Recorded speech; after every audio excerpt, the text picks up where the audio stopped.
আজকে আমাদের যে আন্দোলনে আমাদের এই দাবিটা শুধু আমাদের দাবি না, বাংলাদেশের প্রায় 70% মানুষ গণভোটে হার পক্ষে তারা রায় দিয়েছে। সে হার পক্ষে থেকে আমরা আজকে 11 দল ঐক্যবদ্ধভাবে আমাদের 1 মাসের কর্মসূচির ধারাবাহিক অংশ হিসেবে আমাদের আজকের এই বিক্ষোভ মিছিল আজকের এই সমাবেশ। এখানে আমরা মূলত এখান থেকে একটা বিষয় এই সরকার, বর্তমান যে সরকার, তাদের কাছে স্পষ্ট করতে চাই। সেটা হচ্ছে এই জুলাই সনদের টোটাল যে বিষয়গুলা মানুষ যে প্যাকেজ দিয়েছে জুলাই সনদে, সেই প্যাকেজ হিসাবে বাস্তবায়ন করতে হবে।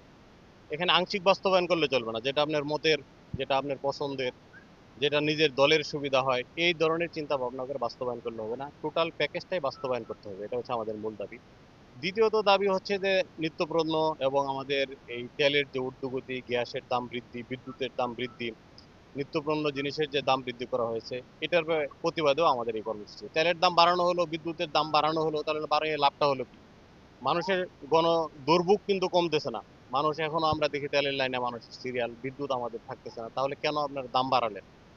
এই বিষয়গুলো নিয়ে আমাদের এই কর্মসূচি। আমরা আশা করি বর্তমান যে তেল নিয়ে যে সমস্যাটা সৃষ্টি হয়েছে, এটা আমরা, সরকার বলতেছে পার্লামেন্টের ভিতরে তারা বলে তেলের ক্রাইসিস নাই, অথচ আমরা যারা জনগণ আছে, আমরা জনগণে দেখতেছি 1 লিটার তেলের জন্য, 500 টাকার তেলের জন্য তাকে এখানে 6 ঘন্টা, 7 ঘন্টা, কোনো কোনো সময় দেখা যাচ্ছে 12 ঘন্টা পর্যন্ত তাকে অপেক্ষা করতে হচ্ছে।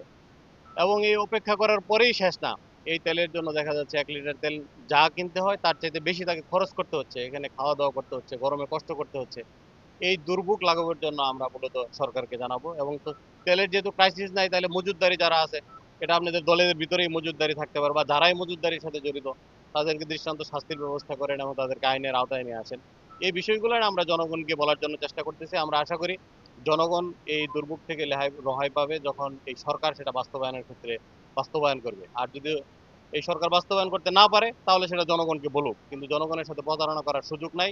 জনগণই তখন তার এটা রায় তারা বাস্তবায়ন করবে বলে আমরা বিশ্বাস করি। যেভাবে জনগণ এই 36-এর যে আন্দোলন, 24-এর যে আন্দোলন হয়েছে, এই আন্দোলনে যেমন জনগণ তাদের রায় বাস্তবায়ন করেছে, আমরা আশা করি যদি এই সরকার কন্টিনিউ এরকম করে, তাহলে দেশের জনগণ এই তাদের যে রায়, তারাই এই দেশ এবং এই রাষ্ট্রের দায়িত্ব জনগণই তুলে নেবে বলে আমরা বিশ্বাস করি।